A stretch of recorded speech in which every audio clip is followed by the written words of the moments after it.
Hai Smart Traders and Investor, kembali lagi bersama saya Kadek Mertayasa di channel IU Nabung Saham.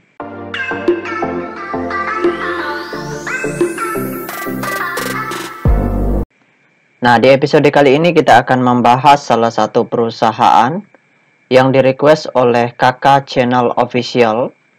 Kode sahamnya KUAS, nama perusahaannya yaitu PT Ace Oilfield Tbk. Oke, untuk mempersingkat waktu, kita langsung saja buka datanya di aplikasi iPod. Jika Anda menyukai konten-konten kami mengundang Anda untuk mengklik tombol like dan subscribe agar Anda mendapatkan video terbaru kami setiap minggunya. Nah, ini sudah saham KUAS ya. Nah, kalau kita lihat grafiknya dari perusahaan PT Ace Oilfield ini, kalau kita lihat ini perusahaan yang baru IPO belum lama ya. Nah, sekarang kita ingin lihat apa yang dilakukan oleh investor besarnya dari tanggal 2 Februari 2022 sampai dengan tanggal 25 Maret 2022. Di periode ini apa yang dilakukan oleh investor besarnya?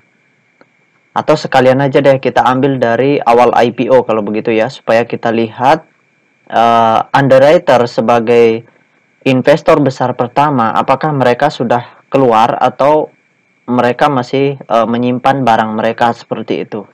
Oke, kita langsung saja klik data Broksum ya. Kita klik kolom Broksum. Nah, selanjutnya di sini kita ganti kode sahamnya KUAS.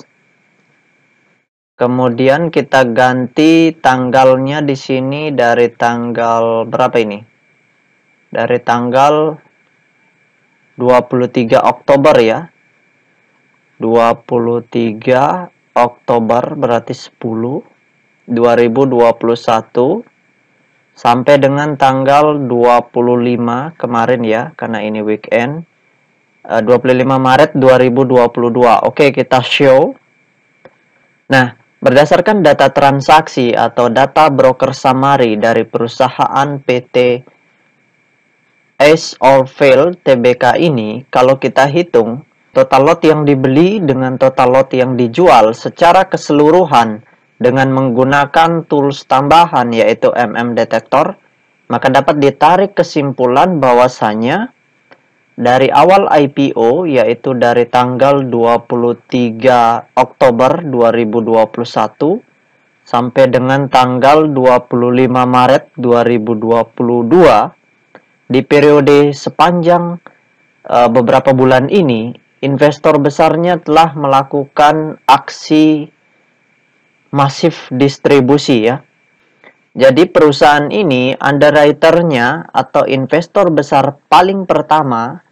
Kenapa underwriternya? Karena di bursa kita ketika sebuah emiten melakukan IPO atau initial public offering, itu rata-rata full commitment. Artinya setelah saham perusahaan atau sertifikat perusahaan dipasarkan ke publik, nah ketika ada beberapa bagian yang tidak laku, itu akan diserap atau akan dibeli oleh underwriternya sebagai pembeli siaga. Jadi semua saham yang tidak laku terjual itu akan dibeli secara otomatis oleh underwriternya.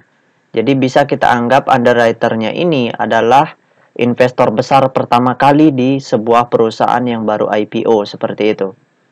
Nah, dan ternyata sepanjang dari awal IPO sampai perdagangan terakhir tanggal 25 Maret 2022 ini, underwriternya dengan kode XA itu telah jualan sangat besar ya, yaitu sebesar 21 juta lot.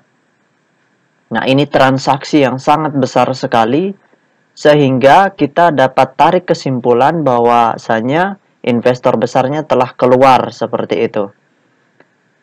Jadi wajar harga sahamnya tidak bergerak seperti itu, karena tidak ada yang memarkup harga.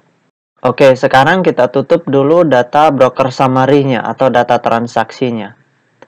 Nah, bagi teman-teman investor, jika ada yang ingin ditanyakan atau ada yang ingin di-request, silakan komen di kolom komentar.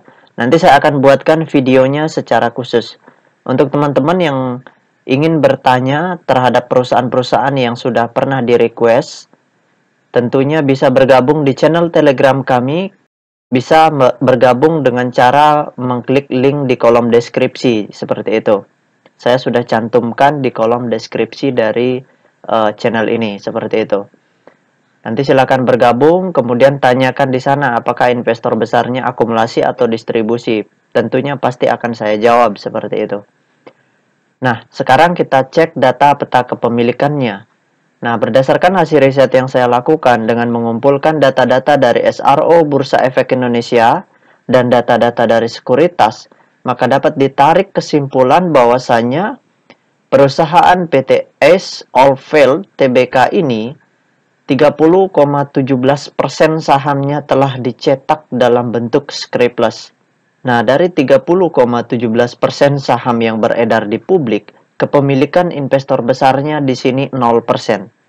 Jadi XA yang sebagai underwriter atau penadah barang pertama yang membeli saham-saham yang tidak laku dijual di publik itu sebagai investor besar tentunya, tetapi karena mereka sudah jualan sangat besar, sehingga kepemilikan mereka sudah di bawah 5%. Nah, hal itu mengindikasikan bahwasannya mereka sudah tidak berstatus sebagai investor besar lagi, seperti itu. Nah, sedangkan kepemilikan investor retail di perusahaan ini sebesar 18,6%, seperti itu. Jadi ini porsi kepemilikan retail yang sangat besar sekali, seperti itu. Nah, sisanya itu dimiliki oleh investor semi-retail. Investor-investor yang memiliki porsi kepemilikan di atas 2% dan di bawah 5%, seperti itu. Jadi mungkin XA sebagai underwriter itu sudah menjadi investor semi-retail di perusahaan ini. Nah, itu saja yang dapat saya sharingkan untuk kakak channel official. Nah, bagi teman-teman investor, sekali lagi jika ada yang ingin ditanyakan atau ada yang ingin di-request, silahkan komen di kolom komentar. Nanti saya akan buatkan videonya secara khusus. Untuk yang ingin bergabung di channel Telegram kami menyediakan layanan diskusi yang lebih luas di channel Telegram. Silahkan bergabung di channel Telegram kami. Baik teman-teman investor, see you next time. Salam cuan selalu.